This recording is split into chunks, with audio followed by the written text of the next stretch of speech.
Glacier National Park Fund paid for most of the photographs to be printed and mounted and put into this display.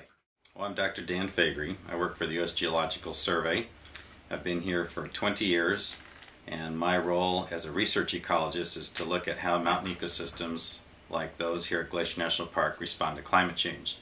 So I've been in charge of a whole variety of research projects and programs, and along with my staff we've looked at all aspects of how Glacier National Park responds, from the climate at the highest elevations to responses of forests and snow and glaciers, water supply, the whole works. Well, one of the things that we looked at early on was the fate of the glaciers here at Glacier National Park, because they're one of the most obvious symbols of climate change.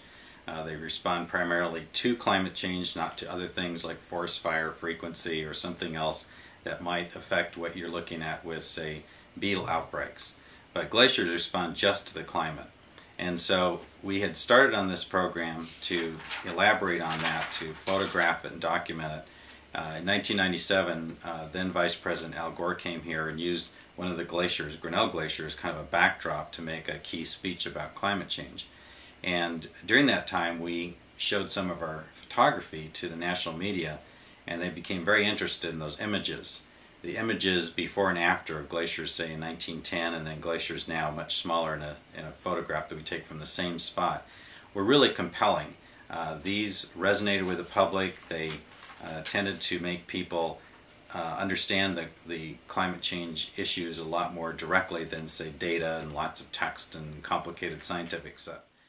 And the way we got involved with the Glacier National Park Fund is that we were asked to do an exhibit that portrayed all these repeat photographs, and the Hockaday Art Museum in Kalispell was the original venue for that. And so the Glacier National Park Fund paid for most of the photographs to be printed and mounted and put into this display.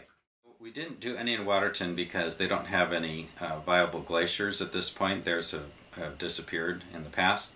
But one of the things that we have done is we've expanded our focus from just Glacier National Park to the whole Crown of the Continent region. And so depending on what particular project we're working on, we have that kind of regional scope in the northern Rocky Mountains. One of the things that we do is we look at snow, because snow obviously is the main driver of glacier formation, and so how your snow goes is how your glacier goes. And doing that, we developed a lot of science expertise on snow issues. The park asked us early on to help with some of the forecasting for going to the Sun Road annual spring plowing, and that's now been formalized into a partnership with the park, and that goes on every year. Along the way, we started looking at avalanche dynamics and realized that avalanches ecologically are really important in this park. They create all of this wildlife habitat for species of concern like grizzly bears and others, and we recognize that as you reduce your snowpack, eventually you're going to reduce the effect of avalanches in creating this habitat. So we've started to take an ecological look at avalanches, not just for their hazard and inconvenience qualities when they knock big bulldozers off the road and so forth and so on. In doing that, then, one of the first things we needed was an atlas of all the avalanche paths. And so the Glacier National Park Fund funded an effort to document all the physical parameters of these paths, and we created a Google fly-through so that people can see the scope of these, and we have this cataloged in an atlas now that the road crew can use, and it serves as a very important foundation for all other avalanche research in Glacier Park. And so this has been a key way in which the Glacier National Park Fund has partnered with us.